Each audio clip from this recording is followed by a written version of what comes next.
What's up, ladies and gents? Mark here, and today we'll be playing some Minecraft. Today I'm going to give you a tour of what I like to call my underwater world. You'll see why in a minute. Anyway, let's get started. And this right here is my underwater world. As you can see, not everything is underwater right now, but I'll show you why it's called that in a minute. Anyway, first, I'd like to show you this experiment that I was doing earlier.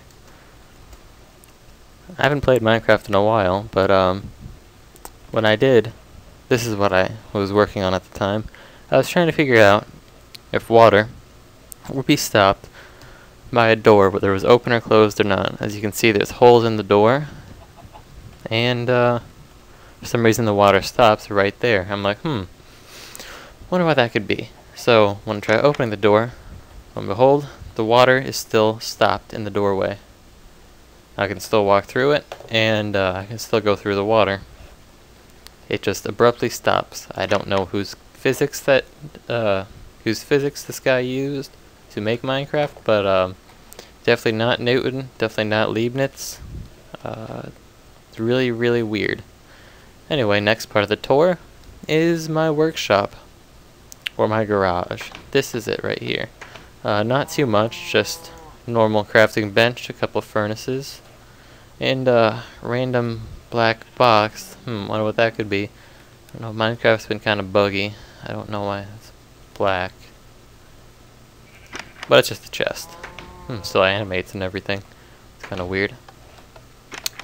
Anyway, now that we're done with that, should I show you the stable? Or should I show you my secret project? Decisions. I'll show you this first. So this is the entrance to my underwater house. My underwater home, I should say, since you can't really build a house underwater.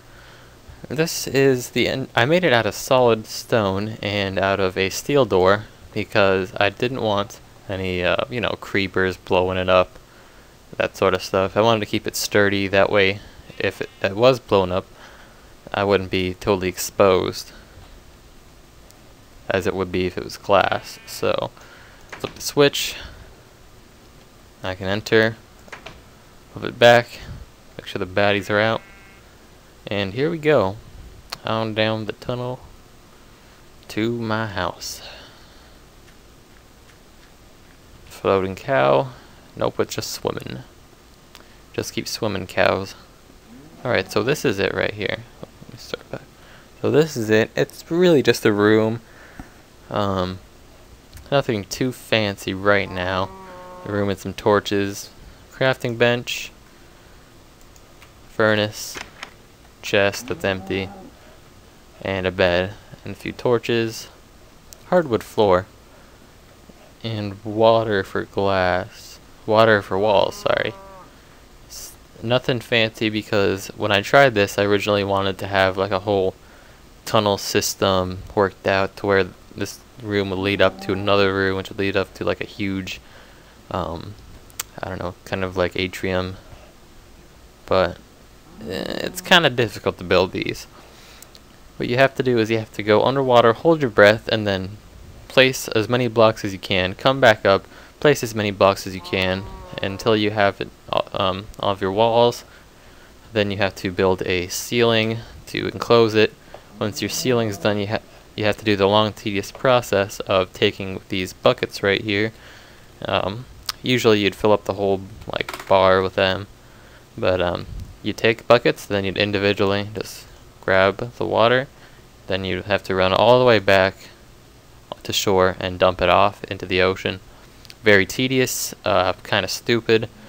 I don't know why I did it this way, but I did it.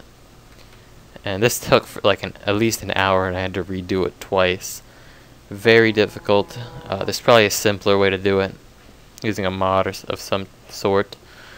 But the reason why I showed you that door back there at the beginning of the video is I wanted to see if I could continue building off of this without having to kill these 2 blocks and then having the water just come everywhere and ruin it. And Yes, it can. I will expand when I get the chance. Now, for the next section of the tour, as well, let's give you the scenic route. Got some pigs and cows, and I think that's a squid somewhere. More farm animals. And a bear. Oh, sorry, I have Mo creatures on, as well as single player commands, so I can do this. Yay, I'm cool. And I have damage turned off. So this right here, if you can't already tell, well, it'd be kind of hard to tell. If I just showed you this much, you could probably tell just by, you know, common sense that this is a stable where you'd keep horses and things of that nature. As you can see, I had to extend it some, but yes, this is my stable. It has 3 stories, and I will show you all 3 right now.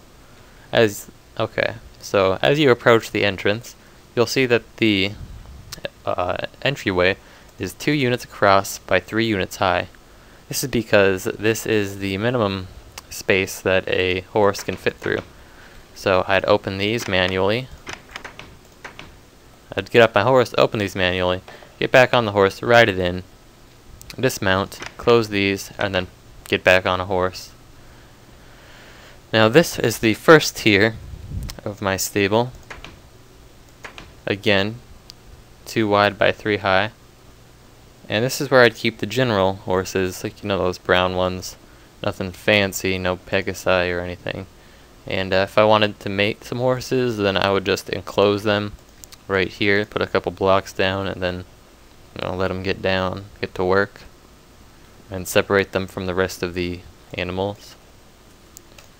Moving on, closing those doors, even though there aren't any animals in there right now.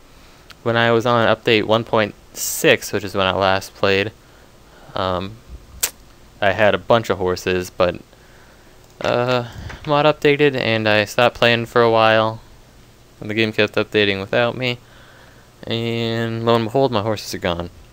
But that's fine, I could just get some new ones, no big deal. This is, now, for the second story of my stable, will be second tier horses. So these would include, like, the black stallions, maybe a unicorn or 2. Not those would be bottom floor. Oh, looks like the sun's going down. I better do time, day, and light. There. Now it's bright for you guys. You can see this is where I would keep the tier 2 horses, as I described them earlier. The black ones, the unicorns, things of that nature. So yeah, it's kind of open. If I wanted to mate, I could just, again, enclose off a corner and then bring the wall out to about here, since they can only be a certain radius away from other horses. I'm not sure if that radius is also vertical. If so, then I've never really tried breeding horses in this story, so. Moving on is the final story, final level of my stable. And this is where it really gets interesting. So let's say I got a Pegasus. Yay, a Pegasus. Imagine it's right there. I'm riding it. We go up the stairs. He flies up through here. And I dismount him. Alright, dismount. And I go up the ladder, go through this doorway, and I would open this lever right here, connected through redstone, which leads to this door, 2 units across by 3 units high. And the reason why I have this door is so that any Pegasi that I have in this area will not escape, as they require 2 units across, and when the door's shut, there's only 1. So, open the switch, go back down, get my Pegasus, stroll on up, fly through that entryway. I can fly. And then once I'm up, I will shut this and return to my Pegasus. As you can see, the ceiling is very high, and this allows me to fly around in here at my leisure, and allows the horses to fly around if they so choose. The reason why I have glass as the walls and ceiling is because it makes the space feel more open, and it just overall has a better appearance. If I wanted to take my Pegasus out for a ride, all I would do is open one of these two doors, or both, and then I would just fly them out into the great beyond.